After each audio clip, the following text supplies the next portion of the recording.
বিধানসভা নির্বাচনের ভোট গ্রহণকে কেন্দ্র করে বৃহস্পতিবার রাজ্যের বিভিন্ন স্থানে ঘটে যায় বেশ কয়েকটি বিক্ষিপ্ত ঘটনা।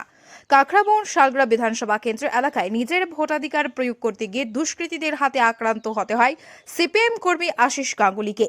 জানা যায়, সকাল সকাল আশিস গাঙ্গুলি পরিবারের অন্যান্য সদস্যদের সাথে ভোট দেওয়ার উদ্দেশ্যে ভোট কেন্দ্রের উদ্দেশ্যে রওনা হন। ভোট কেন্দ্রের সন্নিকটে যাওয়ার পর দুষ্কৃতীরা পিছন থেকে আশিস গাঙ্গুলির মাথায় আঘাত করে এতে আশিস গাঙ্গুলি গুরুতরভাবে আহত হন। বর্তমানে তিনি জিবি হাসপাতালে চিকিৎসাধীন।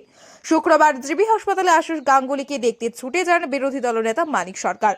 তিনি জিবি হাসপাতালে গিয়ে আহত আশিস গাঙ্গুলি ও হাসপাতালের চিকিৎসকদের সাথে কথা বলেন। পরে তিনি জানান, নিজের বাবার সামনে দুষ্কৃতীদের হাতে আক্রান্ত হয় আশিস গাঙ্গুলি। পরবর্তী সময় বাবার নির্দেশে আহত অবস্থায় আশিস গাঙ্গুলি নিজের ভোটাধিকার প্রয়োগ করার পর আশিস গাঙ্গুলিকে চিকিৎসার জন্য হাসপাতালে নিয়ে যাওয়া হয়। বর্তমানে জিবি হাসপাতালে আশিস গাঙ্গুলির অবস্থা স্থিতিশীল। দেখতে এলেন এবং কি হয়েছিল ঘটনা যদি একটু বিস্তারিত। গতকালকে শালগড়াতে সকালবেলায় ভোট দিতে এসেছিলেন।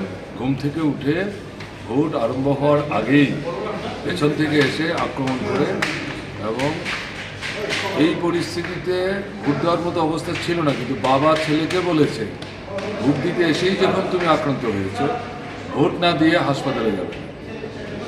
ভোট যখন শুরু হলো তখন সে ভোট দিল, ভোট দিয়ে এসেই ফেন্টি হয়ে গেল। তারপর তাকে সেখান থেকে নিয়ে এসছে, এবং এটা খুবই ফ্যাটাল ইনজুরি। এখানকার আমাদের ডাক্তারবাবুদের হাতে পড়ায় মানে রক্ষা পেয়েছে, তাকে দেখতে আসে। কীরকম অবস্থা রয়েছে উনি?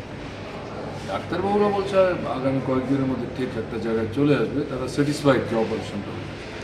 এই ঘটনাকে কেন্দ্র করে চাপা উত্তেজনা রয়েছে এলাকায়। বর্তমানে তিনি জিবি হাসপাতালে চিকিৎসাধীন আশিস গাঙ্গুলি।